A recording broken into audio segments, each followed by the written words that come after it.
The man was already seated when the shouting started. "Sir! Sir! You need to stand up, right now." The voice cut through the cabin like metal scraping glass. Heads turned. Conversations died mid-sentence. A suitcase thudded shut somewhere behind. The man in the seat did not move. His name was Michael Turner. He was 52. He wore a washed-out grey hoodie, zipped halfway up, dark jeans creased at the knees, and old running shoes with the soles worn thin at the heel.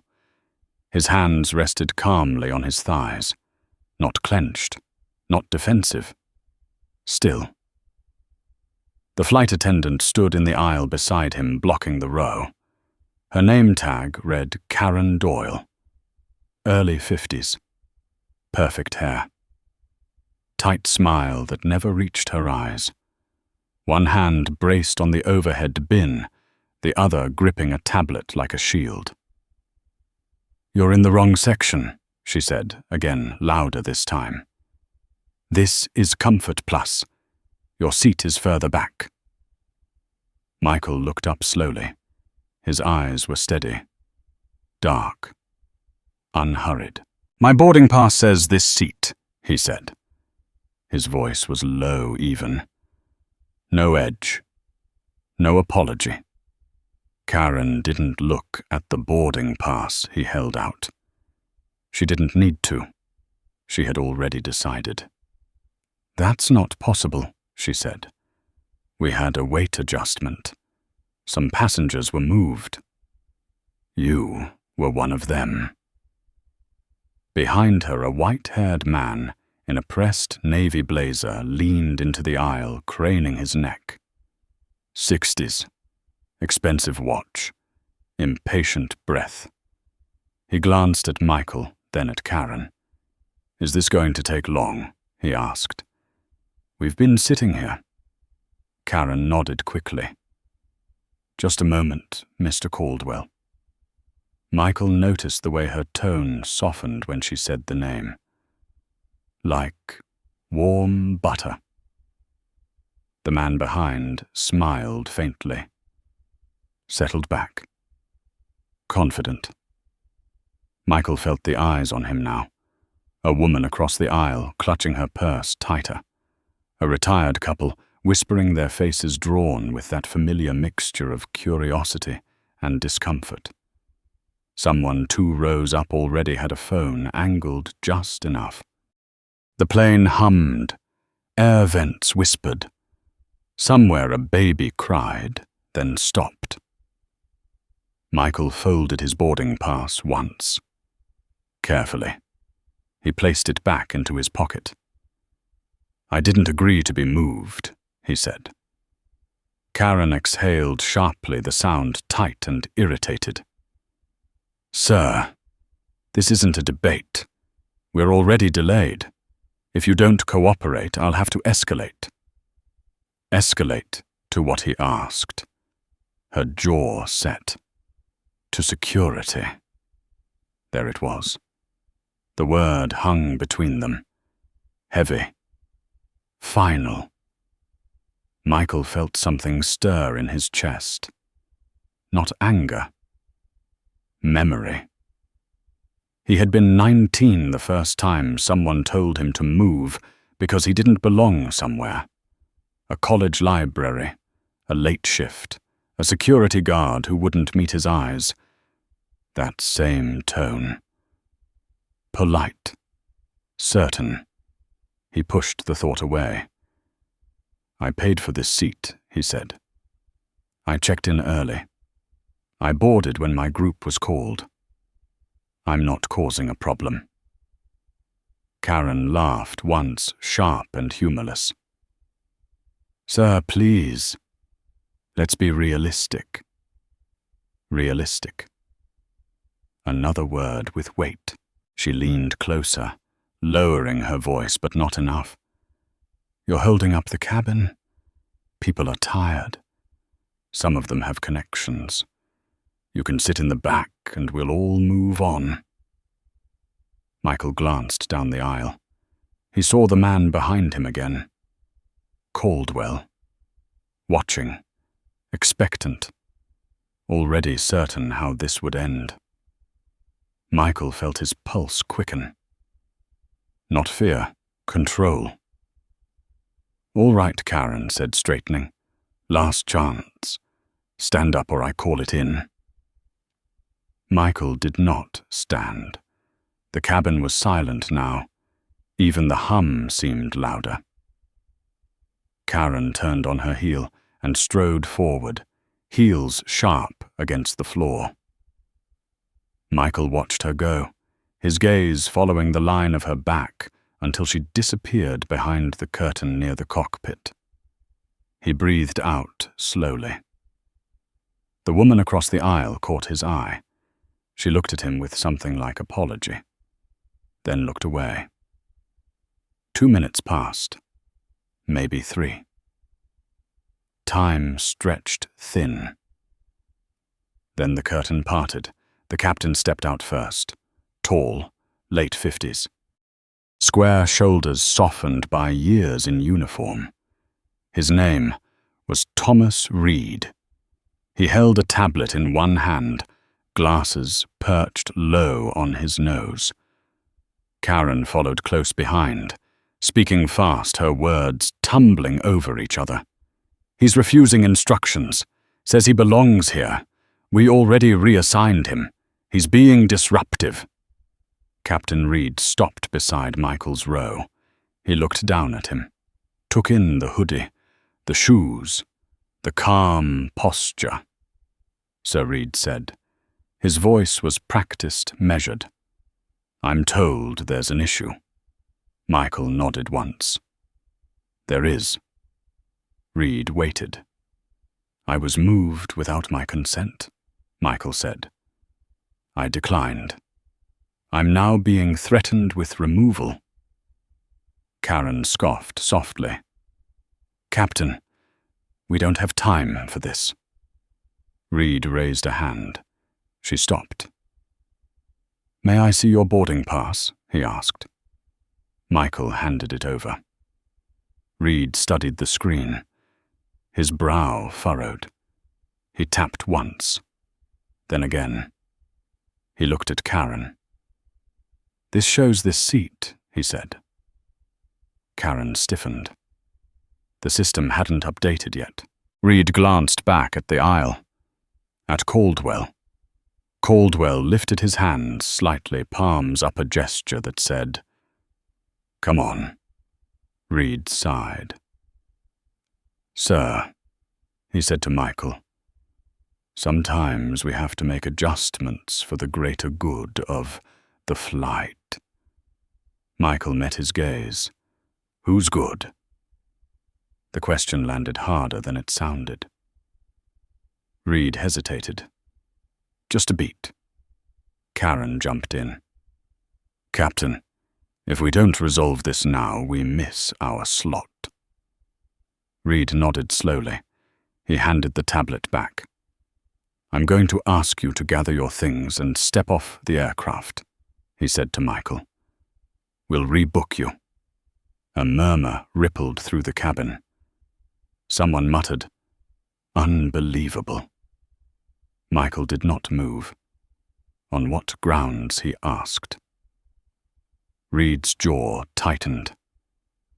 Failure to comply with crew instructions. Michael felt the moment crystallize, sharp, clean. He stood. The aisle felt narrower when he rose to his full height.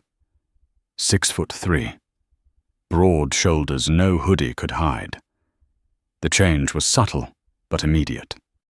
Karen took a half step back without realizing it. Michael reached up, retrieved his small duffel from the bin, and slung it over his shoulder. He looked at Captain Reed. "You're making a mistake," he said quietly. Reed didn't respond. Michael turned and walked down the aisle. Slow, measured, every step echoed. He did not look left or right, but he felt them. The eyes, the phones, the judgment. As he passed Caldwell, the man leaned back, satisfied. "About time," Caldwell said under his breath. Michael stopped. He turned just enough to look at him. Their eyes met. Caldwell's smile faltered just for a second. "Enjoy the seat," Michael said. Then he continued forward. The jet bridge was cold. Fluorescent lights buzzed overhead. 2 airport officers waited at the door. They did not touch him. They didn't need to. Michael stepped into the terminal. The door closed behind him with a final, hollow sound. For a moment he stood there, alone. Noise rushing back in waves. Announcements. Rolling luggage. Life continuing. He reached into his pocket and pulled out his phone. There were 3 missed calls, 1 voicemail. He listened. "Mike, it's Ellen," the voice said. Calm, sharp, trusted. The board just approved the emergency clause. "Call me." Michael stared ahead. His reflection stared back from the glass. A man most people had already dismissed. He called her back. "Ellen," he said. "We're moving now." A pause. "Are you sure?" Michael looked back at the plane through the window, at the logo on the tail, at the people settling into their seats, unaware of what had just begun. "Yes," he said. "I'm sure." Michael Turner did not raise his voice in the terminal. He didn't need to. The moment he ended the call with Ellen, the world around him seemed to narrow like a camera lens tightening focus. The chaos of the airport blurred into the background noise. Rolling suitcases, boarding calls, a couple arguing near a charging station. None of it touched him.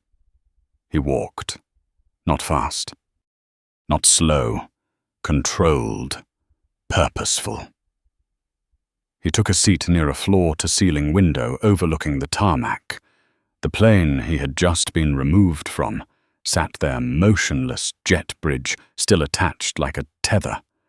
Through the glass he could see silhouettes moving inside, flight attendants resetting, passengers settling back into routine, already telling themselves the disruption was over. Michael set his duffel at his feet and loosened the zipper of his hoodie just enough to breathe easier. His hands were steady, but his chest felt tight, like something heavy had been placed there and forgotten. He thought of his father. Frank Turner had been a longshoreman in Baltimore. 40 years on the docks. A man who believed in order, fairness, and the quiet dignity of doing your job well. When Michael was a boy, his father used to say, "Power doesn't shout. It waits until it's needed." Michael closed his eyes for a moment. He felt the phone vibrate again. This time, it wasn't Ellen. It was a text from an unknown number. "You didn't have to make a scene." Michael stared at the screen. He didn't need to guess who it was from. He typed back slowly. "I didn't." A pause. Then another message. "You embarrassed people. That has consequences." Michael looked back at the plane, at the first-class window. He imagined Caldwell sitting there now, drink in hand, telling himself this was how the world was supposed to work. Michael typed one last reply. "So does entitlement." He put the phone away. Behind him, a woman cleared her throat. He turned. She was in her early 60s, silver hair pulled back neatly, cardigan draped over her arm. She looked familiar. "You were on that flight," she said quietly. Not accusing, observing. "Yes," Michael replied. She hesitated, then nodded toward the window. "I saw how they spoke to you." He didn't answer. She smiled sadly. "My husband flew for 30 years. Commercial pilot. He hated moments like that. Said they reminded him how small power can be when it's afraid." Michael studied her face. The lines. The certainty. He felt something ease in his chest. "Thank you," he said. She squeezed his arm once, then walked away. Michael checked his watch. The plane was scheduled to push back in 8 minutes. His phone rang. Ellen this time. "They're airborne in 10, she said without preamble. "We're clear to proceed the moment they leave the gate." Michael nodded, even though she couldn't see him. "Good. Mike," she added softer now. "Once this starts, there's no clean ending." He looked out at the runway, at the slow ballet of ground crews and blinking lights. There never is. He hung up. The plane began to move. Slow at first, then steady. The jet bridge pulled away. The aircraft rolled back, pivoted, and aligned itself with the taxiway. Michael watched until it disappeared from view. Then he stood. He walked toward the airline's customer service office, tucked beside the terminal corridor. A glass-fronted room. Neutral colors, framed posters promising comfort and care. Inside, a young supervisor looked up from her screen. Late 20s, nervous energy. "Can I help you, sir?" she asked. Michael stepped forward and placed his boarding pass on the counter. "I was removed from Flight 487. Her fingers froze over the keyboard. "I'm sorry to hear that. Did they provide a reason?" "Yes," Michael said. "They said I failed to comply." She glanced at the pass, then back at him. Her eyes flicked toward the hallway, as if expecting someone else. "I can rebook you," she offered quickly. "Tomorrow morning. Same route." Michael shook his head. "I won't be needing another seat." Confusion crossed her face. So Michael leaned in just enough that she had to meet his eyes. "You may want to alert your regional director that I'll be requesting a full incident report, including crew statements, audio logs, and gate camera footage." Her mouth opened slightly. "Are you a lawyer?" "No," Michael said. "I'm a stakeholder."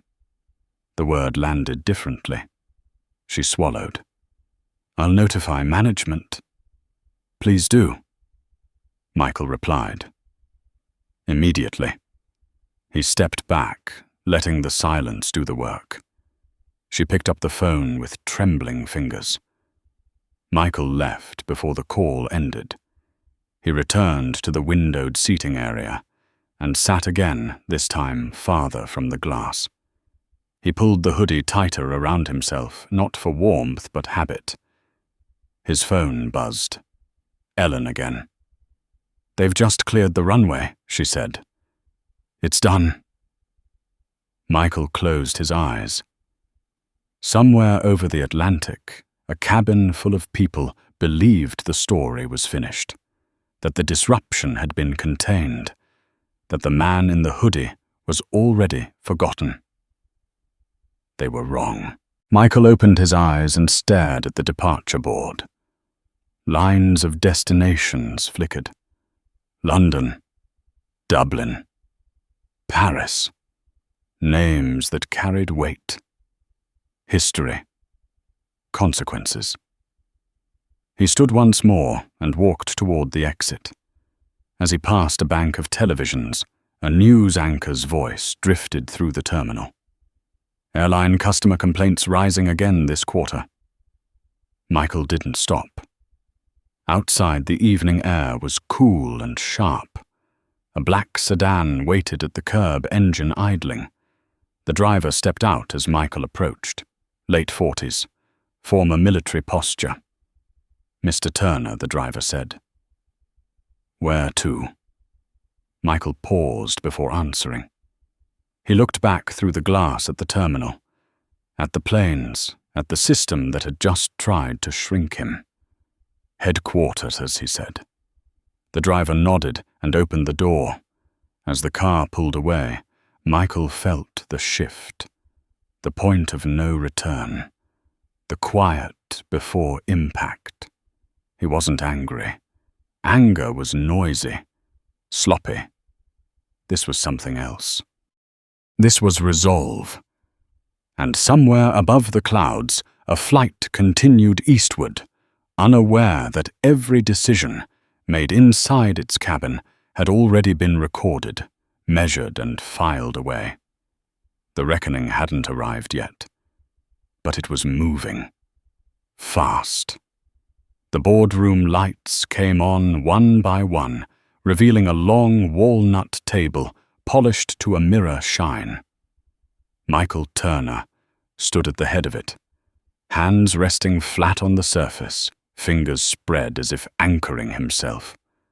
The room smelled faintly of coffee and ozone from screens warming up. Outside the glass wall, the city glowed with late evening traffic, red and white lights sliding past like blood through veins. Ellen Brooks took the seat to his right. Early 60s, steel grey hair cut short, eyes sharp enough to cut glass. She placed a thin folder on the table but didn't open it yet. "They've started scrambling," she said.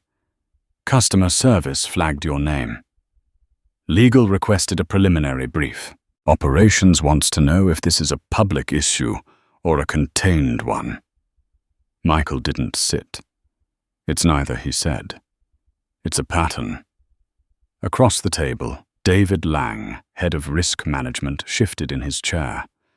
Mid-50s, former regulator, a man who believed deeply in procedure. "Patterns are expensive," he said carefully. "So are confrontations." Michael looked at him. Not sharply, not aggressively. Just long enough. "Silence is more expensive," Michael said. Ellen finally opened the folder. Inside were still images pulled from airport cameras. Michael in the aisle, Karen Doyle blocking the row. Captain Reed standing stiff, uncomfortable. Caldwell leaning back, smug. "They pulled the footage already," Ellen said. "Not erased. Not yet." "That tells me something." What Michael asked. "They're afraid," she replied. David frowned, afraid of what exactly. Michael finally took his seat. The chair didn't squeak. Nothing in this room ever did. "Of being seen," he said. The room went quiet. Michael leaned back, eyes on the ceiling for a moment, as if replaying the scene. Karen didn't escalate because I was disruptive. She escalated because I didn't fold. Captain Reed removed me because he chose the fastest solution, not the right one. Caldwell watched because he expected the system to protect him. That's not a one-off. That's culture. Ellen nodded once, and culture what responds only to pressure. A screen at the far end of the room flickered to life. A muted news clip played. A talking head discussing airline delays. A ticker crawled along the bottom. Nothing about Michael, not yet. "They think this goes away by morning," David said. Michael smiled faintly. Not warmth. Recognition. "It won't," he said. Ellen slid a second document across the table. Operations reports that Captain Reed logged the incident as non-compliant passenger refusal. Karen Doyle filed a supplemental note. She claims you raised your voice. Michael's jaw tightened just slightly. I didn't.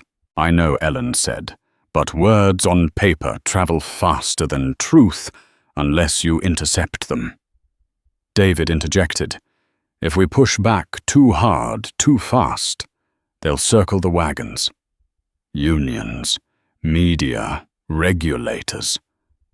Michael turned to him. I'm not pushing, he said. I'm opening the door and letting them walk through. Ellen's phone buzzed. She glanced at it, then looked up. Regional Director wants a call. Now. Michael nodded. Put it on speaker. Ellen tapped the screen. A man's voice filled the room. Polished. Calm. Practiced.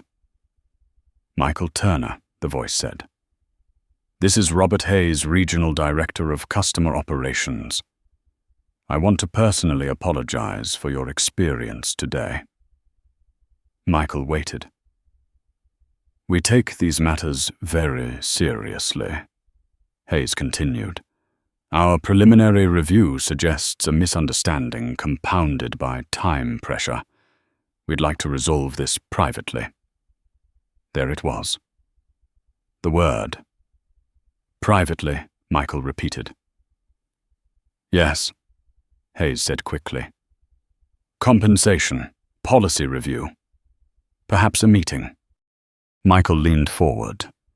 Mr. Hayes, he said, before we talk about resolution, I want to ask you something. Hayes hesitated. Of course. Would the outcome have been the same if I looked like Mr. Caldwell Silence? Then a careful answer. We don't evaluate passengers based on appearance. Michael exhaled softly. Then you won't mind releasing the full incident report to the public. Hayes cleared his throat. That would be premature. Then your apology is premature too, Michael said. Ellen watched Hayes's face on the screen tighten. We're trying to work with you, Hayes said. Michael's voice dropped. Calm. Controlled. You already worked against me. Now you're just catching up. Hayes glanced off-screen, likely at someone whispering in his ear. Mr. Turner, may I ask what your objective is? Michael didn't answer right away. He looked around the room, at Ellen, at David, at the quiet machinery of power that had been built carefully, deliberately over decades. My objective, he said finally, is to make sure the next man in that seat doesn't have to prove he belongs there. The line went dead. David exhaled. That wasn't subtle. Michael stood. Subtlety is for people who still think they're being misunderstood. He walked to the window and looked down at the street far below. People moved like dots. Anonymous. Vulnerable. Ellen joined him. Once we release the footage, this won't be about you, she said. It'll be about them. That's the point, Michael replied. David gathered his papers. We'll need to prepare for retaliation. Michael turned. They already retaliated. He picked up his phone and unlocked it. Messages waited, some supportive, some angry. One from an unknown number. You should have stayed in your lane. Michael stared at it. He typed a response, then deleted it. Typed again. There is no lane for dignity. He sent it and put the phone away. Ellen watched him closely. You all right? Michael considered the question. He thought of the woman in the terminal, the way she'd looked at him, the quiet understanding. I will be, he said. But not if I let this slide. David nodded reluctantly. Then we prepare. Michael walked back to the table and placed both hands on it, again grounding himself. "Release the footage," he said. "All of it. Tonight. No commentary. No framing. Just the truth." Ellen's lips pressed into a thin line. "Once it's out, there's no pulling it back." Michael met her gaze. "Good." Outside, sirens wailed somewhere in the city. Life moved on unaware. Inside the boardroom, decisions settled into place like pieces on a board. Somewhere over open water, a plane cut through the dark passengers, sleeping, watching movies, sipping drinks, unaware that a story they thought had ended was only beginning. Michael Turner straightened, shoulders squared. The storm was no longer forming. It had direction. The video went live at 9:12 in the evening.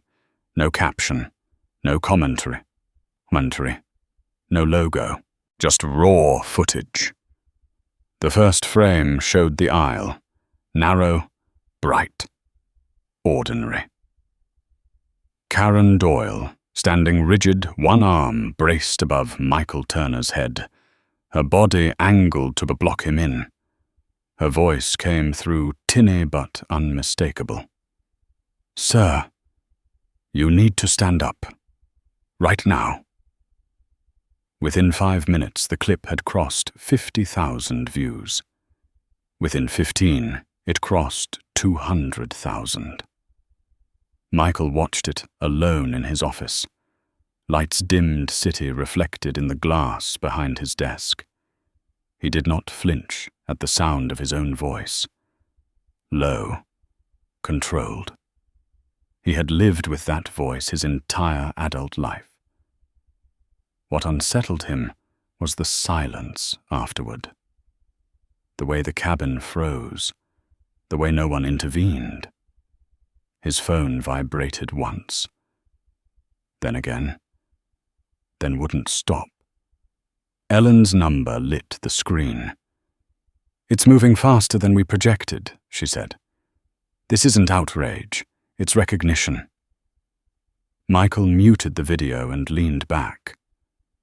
"Recognition of what?" "Of themselves," Ellen replied. "People see their own stories in it. Being dismissed, rushed, talked over, especially older passengers." As if on cue, a notification slid across his tablet. A comment from a man in Ohio. 72 years old, retired machinist. I watched that attendant talk to you like she talked to me last year. Same tone, same look. I didn't fight it. I wish I had. Michael closed his eyes. Another message followed. A woman in Arizona. 68. Widow. They made me give up my seat for a younger man who complained. I was too tired to argue. The comments weren't shouting. They weren't cruel. They were measured, personal, heavy. By 10 o'clock, the airline issued a statement. Michael read it once, then again. "We regret the experience of a customer earlier today. Our crew acted in accordance with safety procedures. We are reviewing the matter internally." He exhaled through his nose. Safety. The word had become a shield, a way to end conversation. Ellen called again. "They're circling." "Let them," Michael said. At 10:45, a second video surfaced. Different angle. This one from 3 rows back. It showed Captain Reed stepping into frame, his posture stiff, his eyes tired. It captured the exact moment he said, "I'm going to ask you to gather your things and step off the aircraft." The comments under that clip shifted tone. Why didn't the captain even look at the boarding pass? That man wasn't disruptive. He was calm. Why is it always calm men who get labeled problems? Michael felt the weight of it press down. Not triumph, responsibility. At 11:20, Ellen walked into his office without knocking. "They're convening emergency council," she said. "Union reps, media advisors." Michael nodded. "Good. They'll push a narrative by morning. Non-compliance, safety, delay avoidance." Michael stood and walked to the window. The city was quieter now, late-night traffic thinning, streetlights steady. "Did Captain Reed respond?" he asked. Ellen shook her head. "Not publicly, but he requested a private meeting." Michael turned. "When tomorrow?" "Early." Michael considered it. The captain hadn't struck him as cruel, just afraid of disruption, of standing alone. "Tell him yes," Michael said, "but not private." Ellen raised an eyebrow. "You want witnesses, I want accountability," Michael replied. "Those aren't the same thing." At midnight, the network calls began. Producers, anchors, editors, each request framed differently. "We want your side. We want to understand the context. We want to help." Michael declined them all. "Not yet," he said to Ellen. "They need time to see it without me telling them what to think." At 12:30, a third video dropped. This one showed Caldwell, leaning back, smiling. The caption read, simply, "Watch the man behind him." The comment count exploded.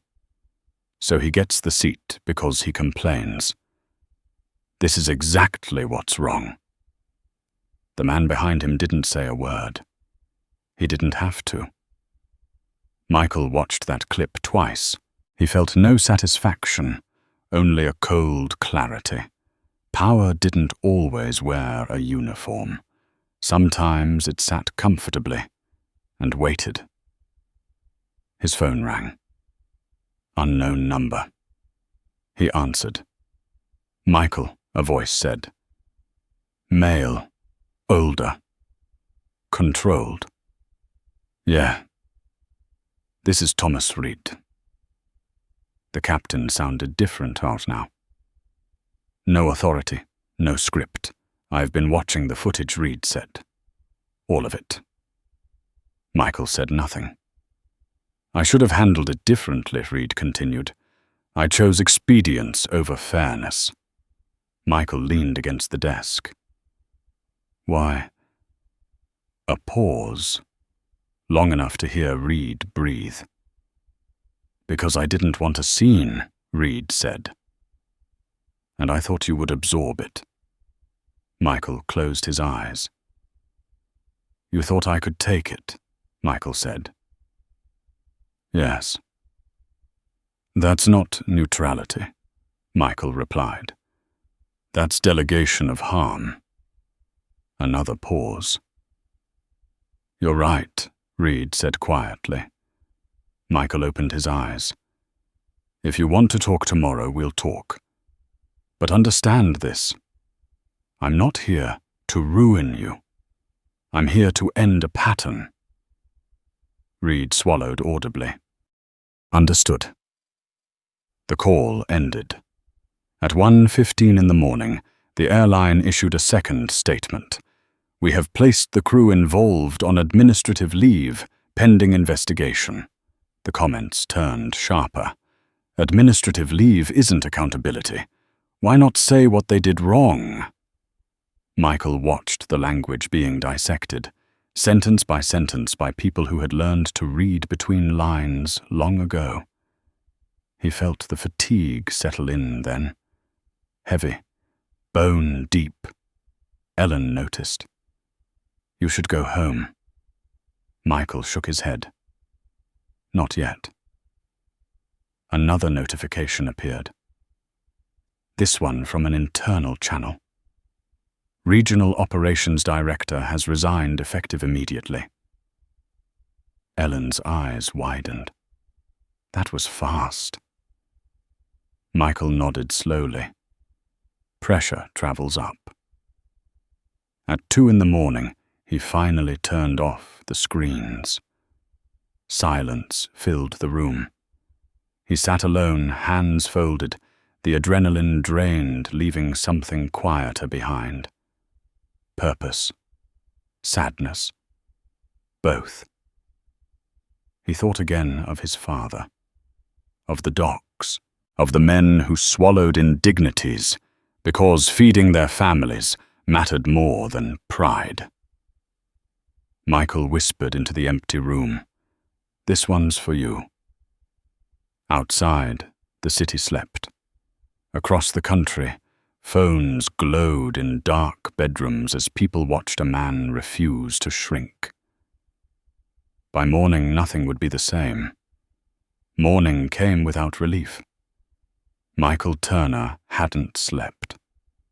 He sat at the small conference table in his office jacket off, sleeves rolled coffee, untouched and cold. Dawn pressed against the windows in a pale grey wash. The city outside waking slowly, unaware that an internal earthquake had already shifted its fault lines. Ellen arrived just after 6. She didn't knock. She never did on mornings like this. "They've scheduled the meeting," she said, placing her bag down. "Captain Reed will be there, Union Council too, and corporate." Michael nodded. "Good." She studied his face. "You look like hell." "I feel clear," he replied.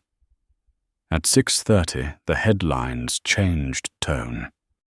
Airline incident sparks national debate on passenger treatment, who gets moved, and why. Michael read the subtext. The story had escaped the incident. It was no longer about one flight. It was about rules people never questioned because they benefited from them. Ellen's tablet buzzed. "We have a problem." Michael didn't look up. "We always do." "Caldwell went on record," she said. "He's claiming he never asked for the seat.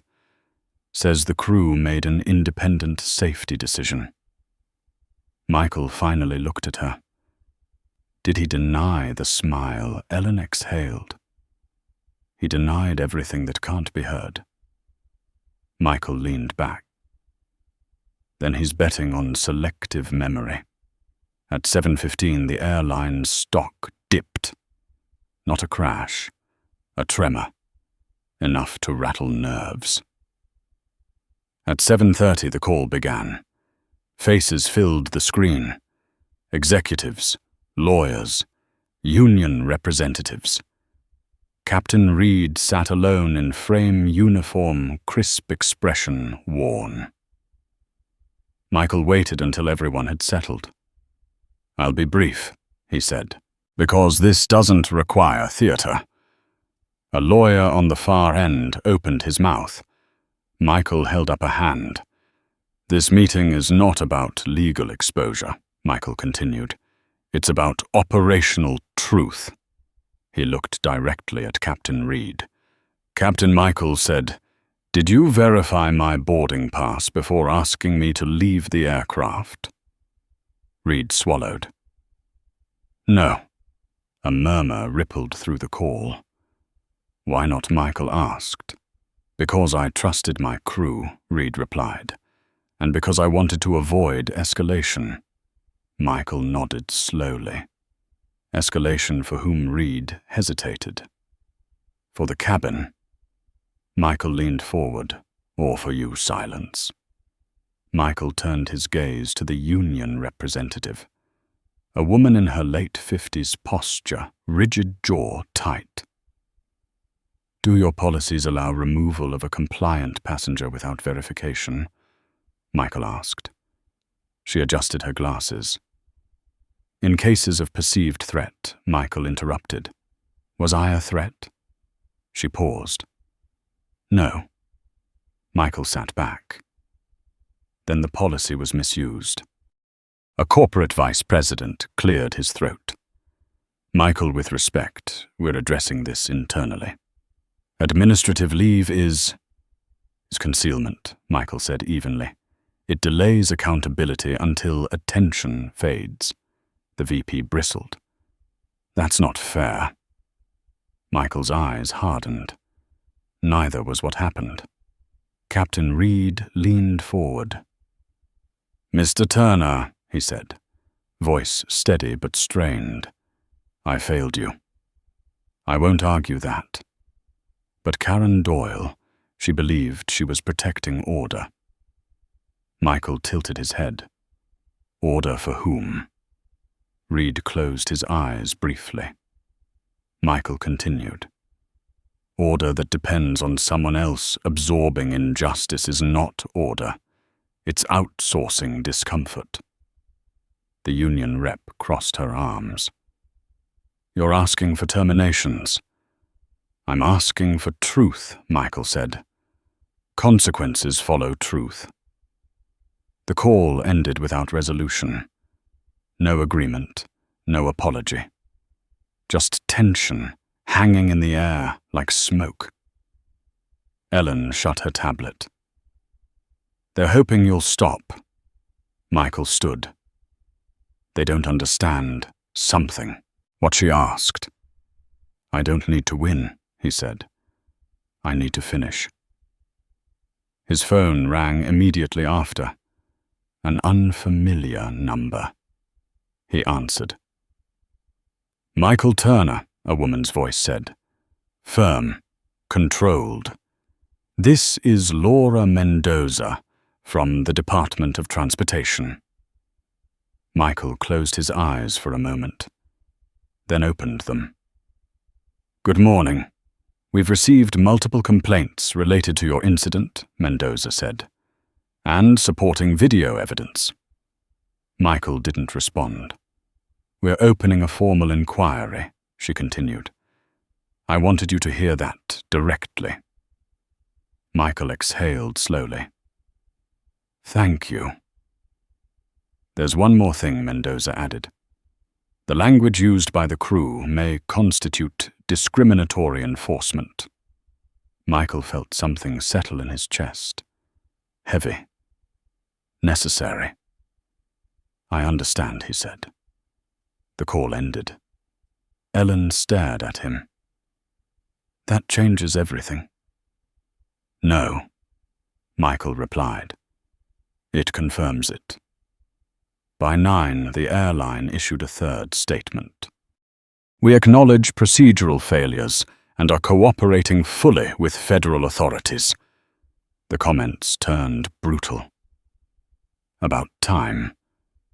This isn't about procedure. It's about respect. Michael watched the words scroll by. He didn't read them all. He didn't need to. At 10:15, a message arrived from Captain Reed. I will testify honestly. Michael read it twice. He typed back. That's all anyone can ask. At 11, Karen Doyle's name began trending. Someone had found an old post, a complaint, a pattern. Michael felt no satisfaction. Only a dull ache. At noon, Ellen brought him a sandwich he didn't touch. You can't carry all of this alone, she said. Michael looked at her. I'm not. She nodded. Then what's next? Michael stood and walked to the window. The city was fully awake now. People moving with purpose. Some of them would see themselves in this story. Some would resist it. Next, Michael said, we make sure this doesn't get buried under policy revisions and quiet exits. Ellen crossed her arms. How Michael turned back. By refusing to disappear. His phone buzzed again. This time, it was a voicemail, an older man's voice. gravelly, tired. "My name's Harold Jenkins," the message said. "I'm 74. Flew that airline for 30 years. Watched your video last night. I just wanted to say thank you for not standing down. I wish I had once." Michael sat down heavily. He listened to the message again, then once more. Outside, the city moved on. Inside, something irreversible had already taken hold. This was no longer about one seat. It never had been. The hearing room smelled like old paper and polished wood. Michael Turner sat alone at the long table jacket, buttoned now, posture-straight hands folded once more. Across from him, microphones waited like quiet sentries. Behind the glass wall, observers filled the seats in slow, deliberate rows. Retirees, veterans, former flight attendants. People who had learned patience the hard way. At precisely 9 o'clock, Laura Mendoza entered.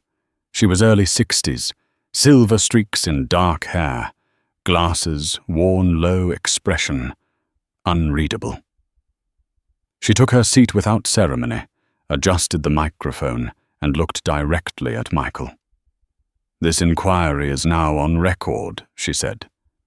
"Mr. Turner, thank you for appearing voluntarily." Michael nodded. "I'm here because this matters." Mendoza studied him for a long moment. "You understand that this hearing isn't about vindication?" "Yes," Michael replied. "It's about visibility." A murmur rippled through the room. Mendoza turned a page. "On the evening of the incident, you were removed from a commercial flight despite holding a valid boarding pass. Is that correct?" "Yes." "Did you raise your voice?" "No." "Did you refuse lawful instructions related to safety?" "No." Mendoza let the silence linger, then looked toward the other table where Airline counsel sat. Stiff-backed eyes fixed on their notes. "Captain Reed," she said, "please step forward." Thomas Reed rose slowly. His uniform was immaculate, but his shoulders sagged as if carrying weight far older than this moment. He took the oath, voice steady. Captain Mendoza said, "Did you verify Mr. Turner's boarding credentials?" Reed swallowed. "No." "Why not?" "Because I trusted the crew's assessment," he answered, "and because I believed compliance would restore order." Mendoza leaned forward, slightly. "Order for whom?" Reed hesitated. Then quietly, "For the majority." Michael felt the words land like a stone. Mendoza nodded. "Thank you for your honesty." She turned to Karen Doyle. Karen walked to the microphone with rigid steps. Her hair was pulled tighter than usual, makeup heavy, eyes darting. Ms. Doyle Mendoza began. "You reported that Mr. Turner was disruptive." "Yes," Karen said quickly. "He refused to comply." Refused to comply with what Mendoza asked, with being reassigned. And on what basis was that reassignment made? Karen's mouth opened, closed, opened again. "Operational necessity." Mendoza tapped her pen once. "Define necessity." Karen's voice faltered. A premium passenger expressed discomfort. A low murmur spread. Mendoza's eyes sharpened. "Discomfort is not danger." Karen stiffened. "I was following protocol." "Which protocol allows removal of a compliant passenger without verification?" Mendoza pressed. Karen looked toward Airline counsel. They did not look back. "I don't recall the section," Karen said. Mendoza leaned back. That's because it doesn't exist. Karen's face flushed. I've worked this job for 20 years. And in those 20 years, Mendoza said evenly, how often did the passenger being reassigned look like Mr. Turner? The room went silent. Karen's lips trembled. I reject the implication. Then answer the question, Mendoza replied. Karen didn't. Mendoza turned back to Michael. Mr. Turner, how did this removal make you feel? Michael took a breath.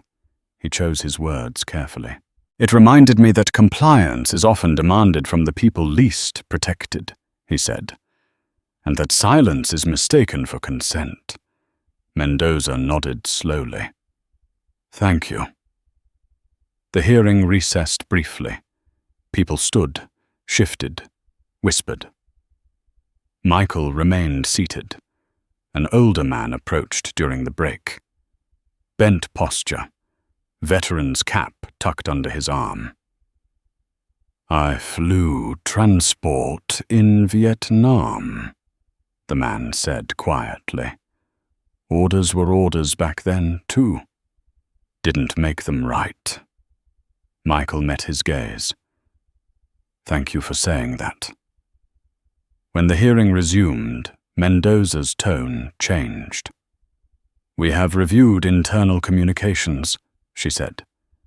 Messages exchanged before and after the incident.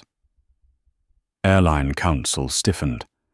Specifically, Mendoza continued a directive sent by regional management emphasizing minimizing inconvenience to premium clientele at all costs. A stir ran through the room. Michael felt Ellen's presence behind him, steady as stone. Mendoza looked directly at the council table. That language creates incentive structures that invite abuse. The council stood. With respect, this is standard industry phrasing. Mendoza's voice sharpened.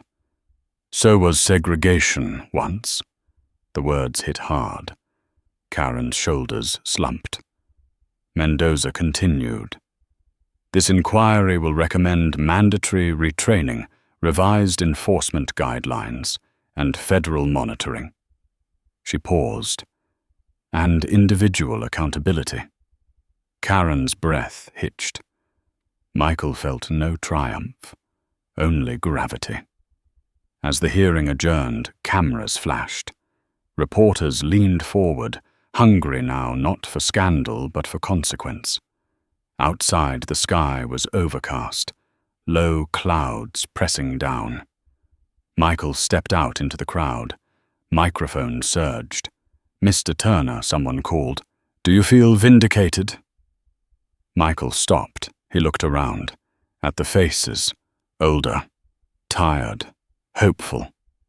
This isn't about me, he said. It never was. Then what is it? About another voice shouted. Michael held their gaze. It's about what we tolerate when we think no one important is watching. The crowd fell quiet. A woman near the front, white hair pulled back, raised her hand. Do you forgive them? Michael considered the question. Forgiveness, he said. Slowly. Comes after change.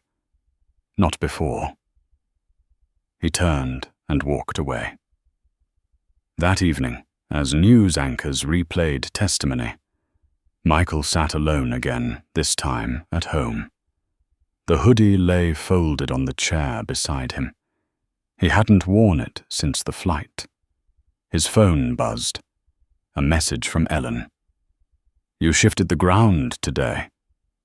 Michael typed back. Ground shifts when pressure builds. He poured a glass of water. Stood by the window. Watched clouds move. Somewhere, a policy was being rewritten. Somewhere else, a crew member was reconsidering a choice they might make tomorrow.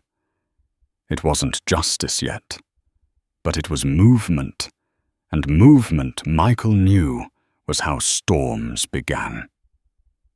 The backlash didn't arrive with noise. It came quietly dressed in legality and polite language. Michael Turner felt it the next morning when his access badge failed at the private elevator in his building. A soft red light blinked. No alarm, no explanation, just denial. He stepped back, tried again. Same result. The security guard at the desk looked up, confused. Mid-40s, kind eyes. "Morning, Mr. Turner."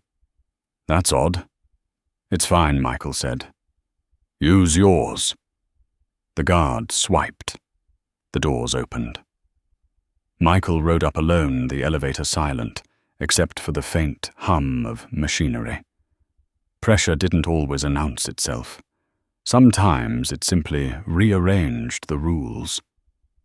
By the time he reached his office, Ellen was already there. "They're countering," she said, closing the door behind him. Quietly. Michael set his bag down. "How legal filings?" she replied.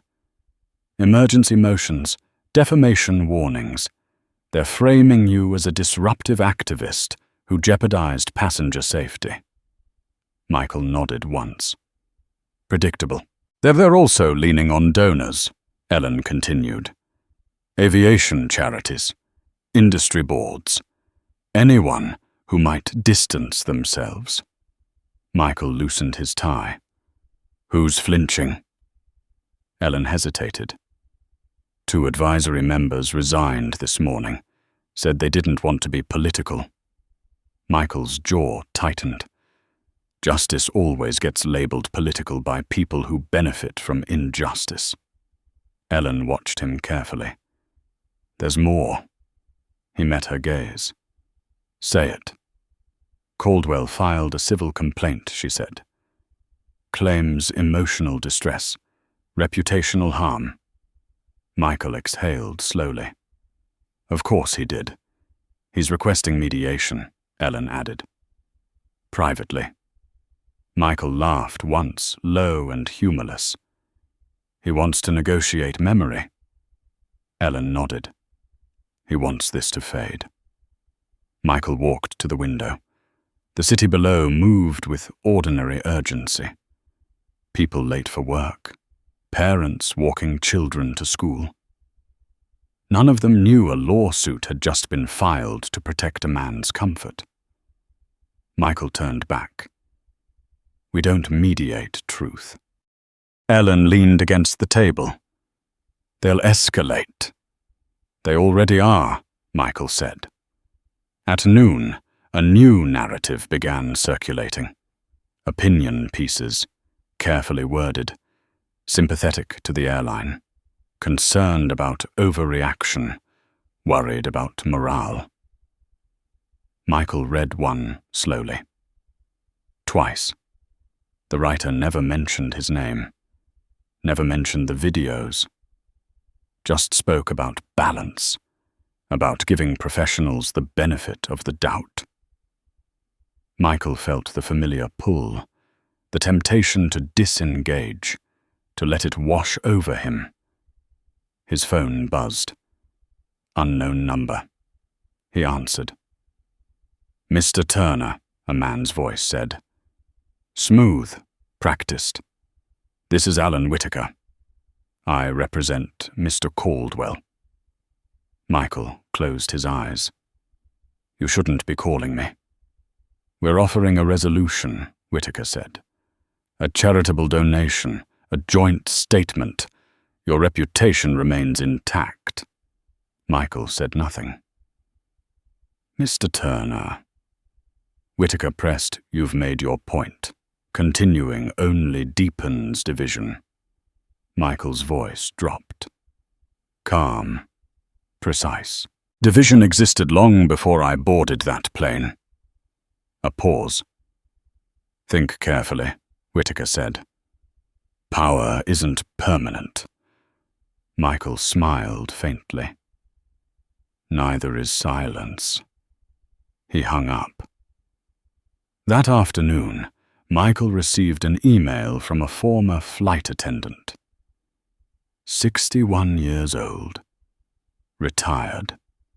I lost my job in 1998 for speaking up when a supervisor mistreated an older passenger. No video then. No hearing. Thank you for finishing something I couldn't. Michael read it twice. Then once more. By evening, Ellen returned with a stack of documents. FOIA requests, she said. Internal memos, training manuals, language patterns. Michael scanned the top page. Phrases repeated. Premium comfort. Minimize disruption. Preserve brand perception. Brand perception, Michael said quietly. That's what they were protecting. Ellen nodded. At the cost of people. The phone rang again. This time it was Laura Mendoza. They're pushing back hard, she said. Challenging our jurisdiction. Michael leaned against the desk. Are they wrong? No, Mendoza replied. But they're hoping we'd tire. Michael looked at the darkening sky. I won't. Mendoza exhaled. Neither will I. After the call, Michael sat alone. The hoodie still folded nearby. He picked it up, felt the worn fabric between his fingers. He remembered the way Karen had looked at him. The certainty. The assumption. He remembered the woman in the terminal, the retired pilot's wife, the machinist, the widow. This wasn't about punishment. It was about interruption. That night, a new video surfaced. An older man on a different flight. Same airline. Similar tone. Different attendant. Same outcome. The comments exploded. This keeps happening. It's not one bad apple. Michael stared at the screen. Ellen stood behind him. You didn't post that. No, Michael said. But someone else did. She crossed her arms. They're losing control of the narrative. Michael shook his head. They never had it. Outside, rain began to fall. Light at first, then steady. Michael turned off the screen and stood. They're going to try to exhaust me, he said. Ellen nodded. That's how systems protect themselves. Michael faced her. Then we don't let them set the pace. What do you want to do? She asked. Michael thought of his father, of docks and long shifts, and men who endured because they believed endurance was the same as dignity. We keep going, he said, but we change the frame. Ellen's eyes sharpened. How Michael picked up his phone and began typing. We stop letting them argue about policy, he said, and make them answer for people. By midnight, the message was ready. Not a statement, not an accusation, an invitation. Michael posted it himself. If you've been moved, silenced, or dismissed while traveling, tell your story.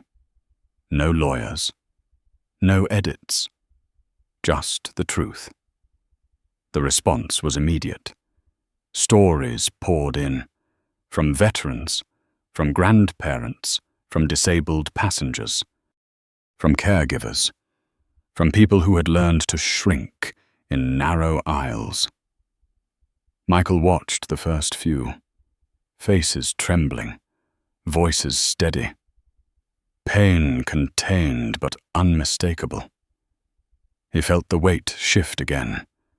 This was bigger now, not louder, deeper, and somewhere in a quiet office lawyers were realizing that no injunction could stop people from speaking.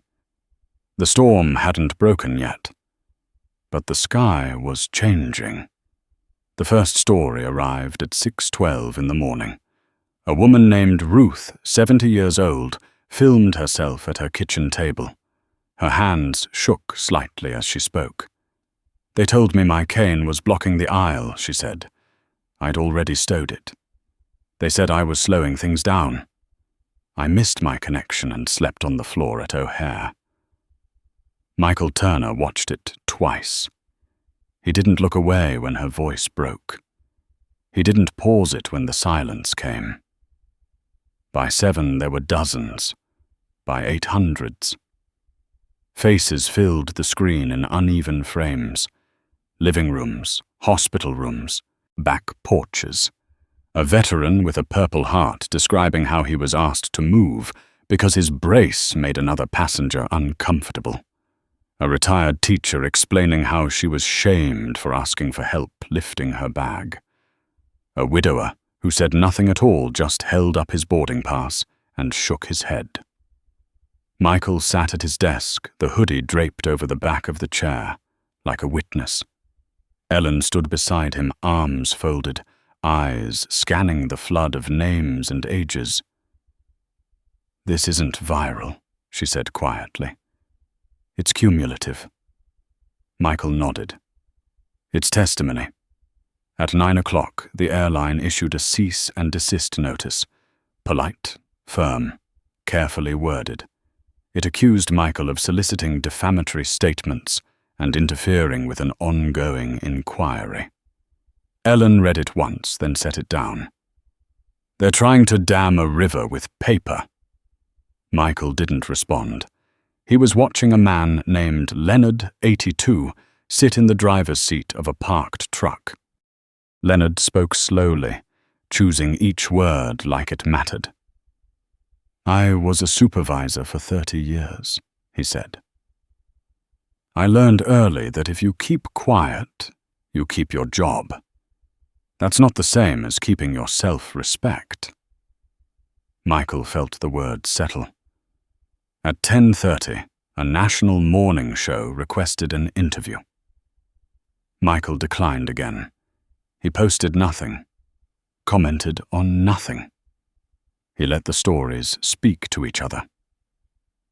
By noon, a map appeared on Ellen's screen, dots lighting up across the country.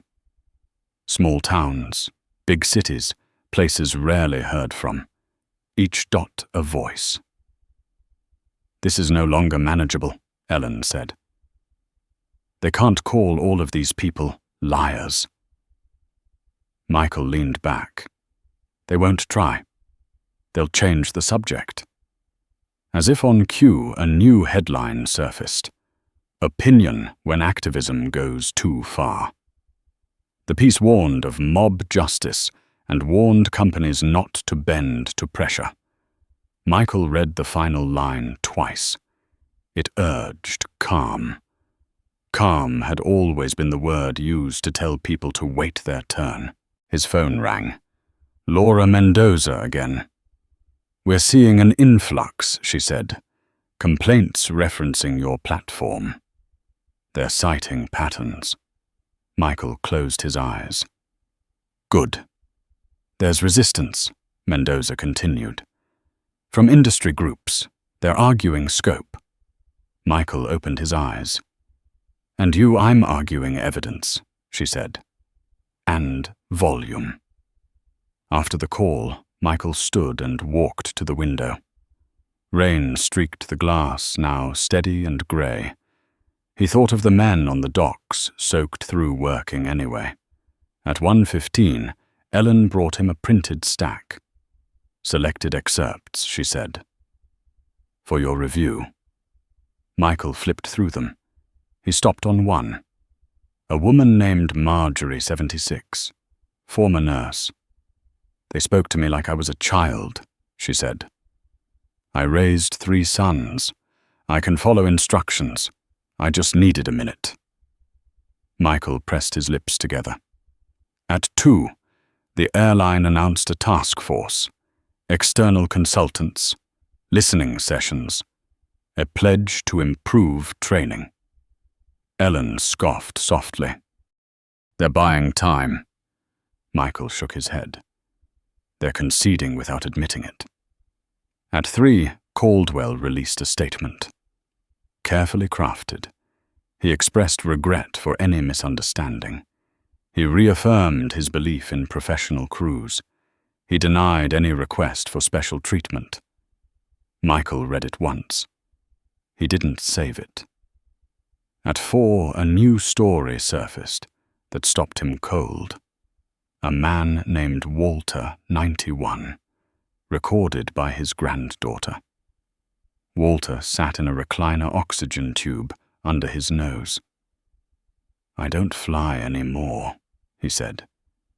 "But I remember when the stewardess called me sir, and meant it. I remember when we looked out for each other." Michael felt his throat tighten. He stood and walked away from the screen. Ellen watched him. "You don't have to carry all of this," she said. Michael turned. "I asked them to speak, and they did," Ellen replied. "That's not the same as owning their pain." Michael nodded slowly. "Then we make sure it counts." At 6, he did something he hadn't planned. He recorded his own video. No studio, no lighting. Just him seated at the small table hoodie on hands folded. "I'm not here to judge," he said. His voice was steady but softer than before. "I'm here to listen, and to make sure listening leads somewhere." He didn't mention names. He didn't mention lawsuits. He spoke about age, about dignity, about the quiet ways people are told to hurry, to shrink, to move aside. When he finished, he didn't watch it back. He posted it and set the phone down. Within minutes, responses poured in. Not praise, agreement. That night, as the stories continued to arrive, Ellen received an internal memo forwarded anonymously. She brought it to Michael. "They're considering mandatory disclosure of reassignment data," she said. "Age, disability, status, class." Michael scanned the page. "They're afraid of the numbers." "They should be," Ellen replied. At 10, Laura Mendoza called one last time. "We're recommending oversight," she said. "Independent monitoring. Public reporting." Michael closed his eyes. "Thank you." After the call, the office grew quiet. Only the rain. Only the glow of screens. Michael sat alone, reading until his eyes burned, until the words blurred. Near midnight, he stood and picked up the hoodie. He held it for a long moment, then folded it gratefully and placed it back on the chair. He looked at the map again, at the dots, at the voices. This wasn't a wave anymore. It was a ledger. And once written ledgers didn't disappear. They waited for reckoning. The first consequence came quietly without a press release. At 8:20 in the morning, the airline updated its booking interface. No announcement, no fanfare.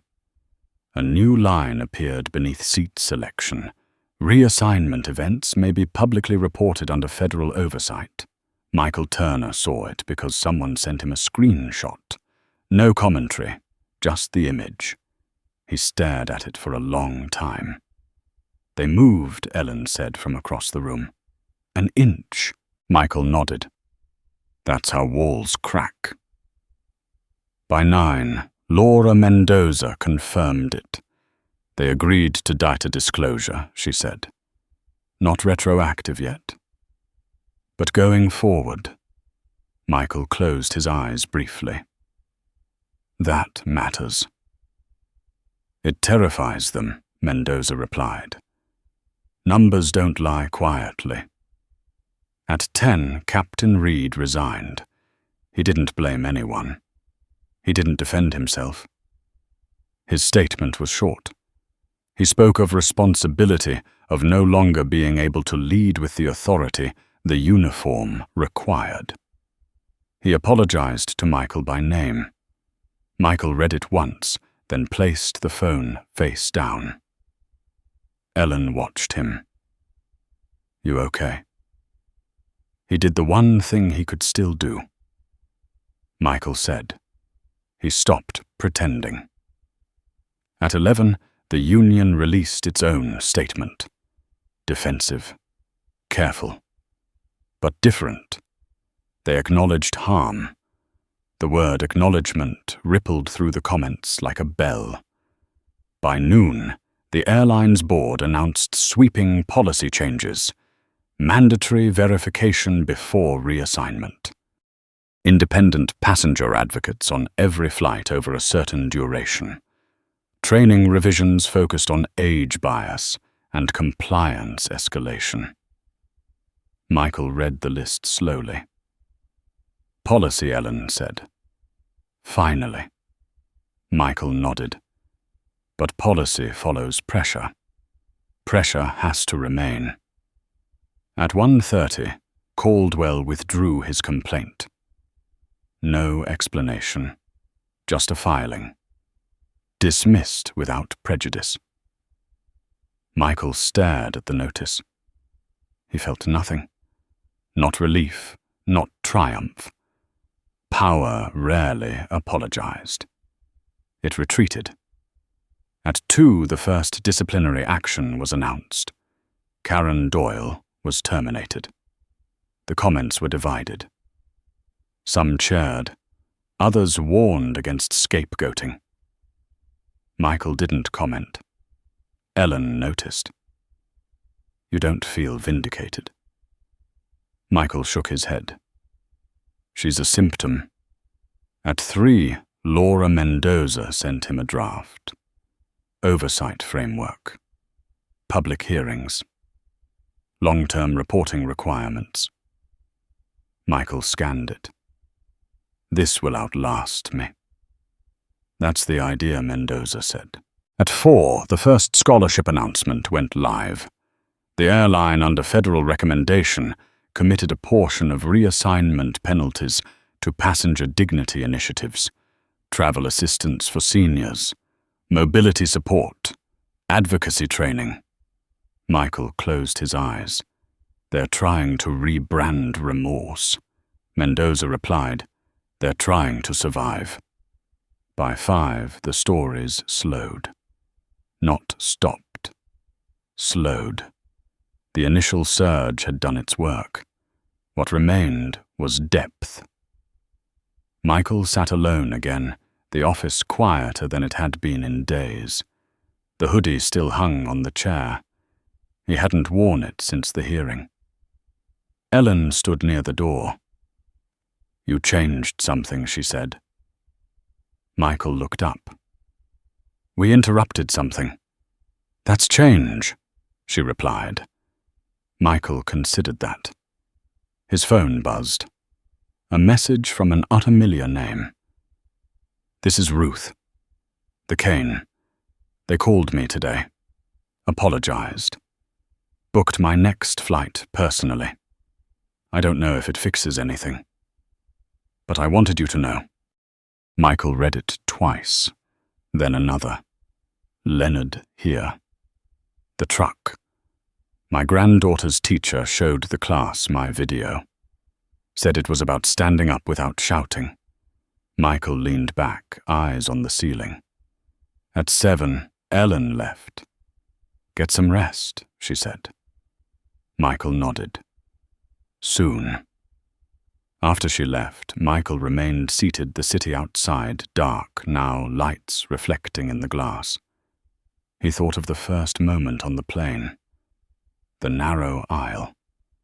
The certainty in Karen's voice. The silence that followed. He thought of how many people had learned to mistake endurance for dignity. He stood and walked to the window.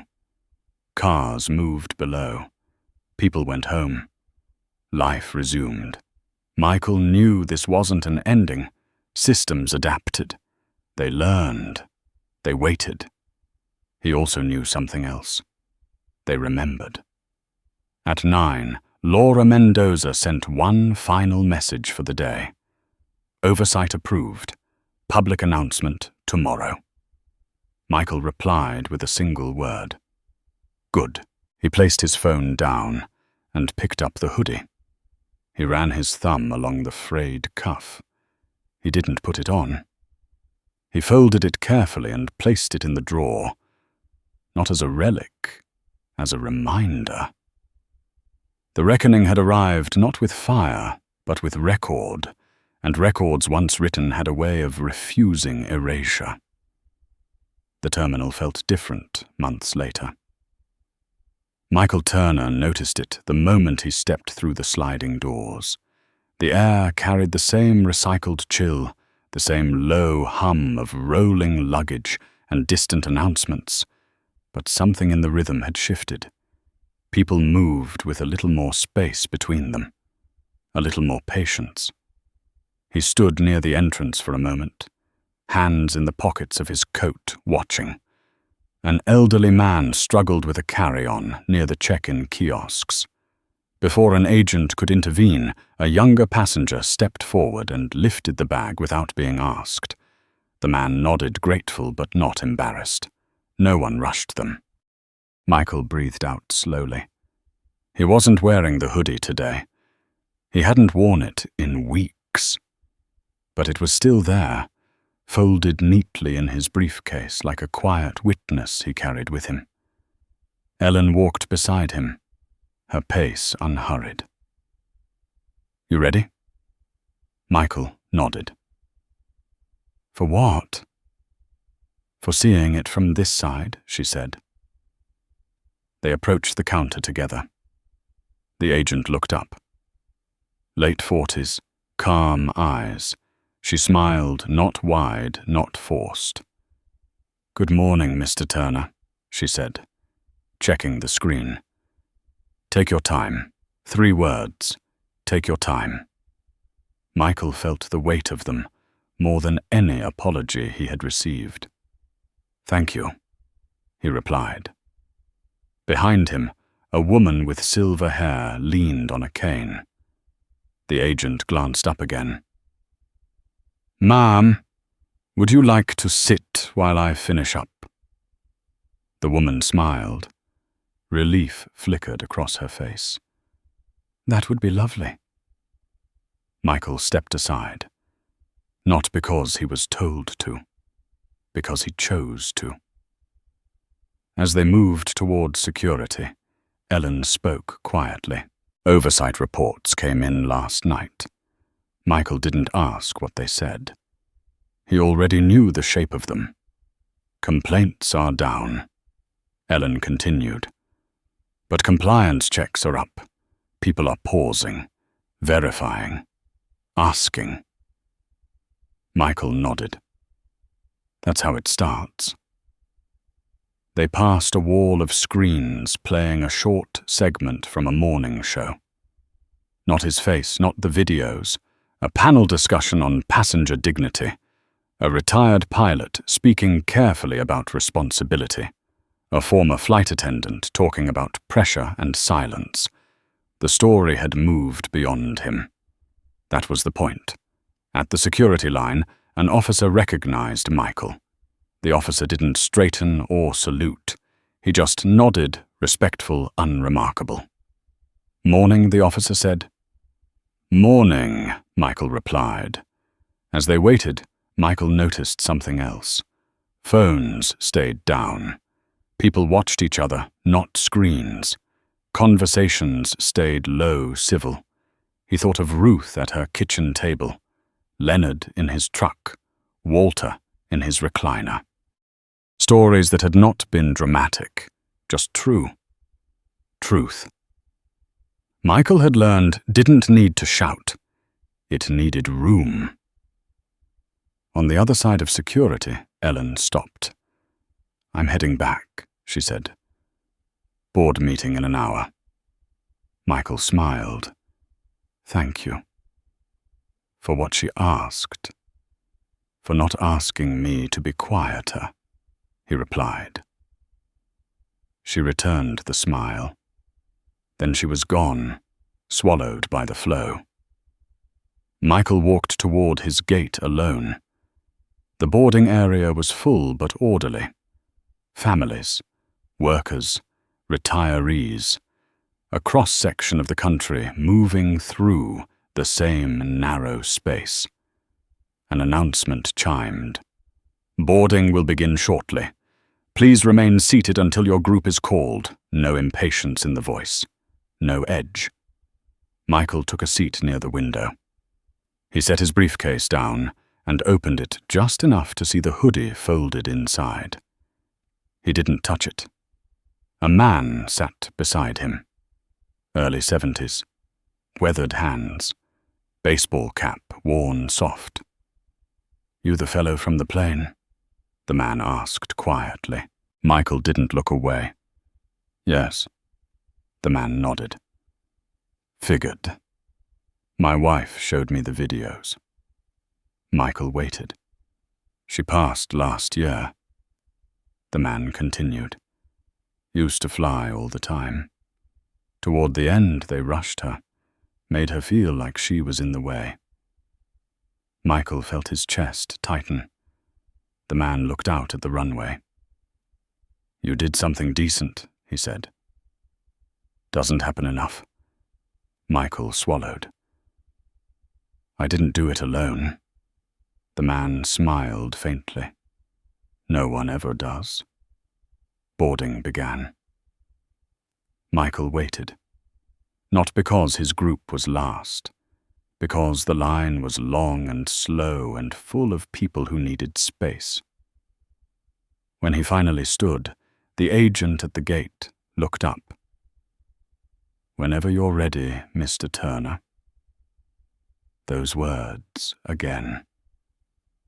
On the jet bridge, the light shifted from artificial to daylight. The plane waited quiet, patient.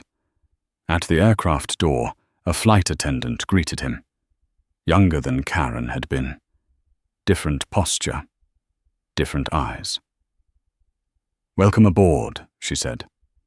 "If you need anything at all, just let us know." Michael nodded. "Thank you." He walked down the aisle.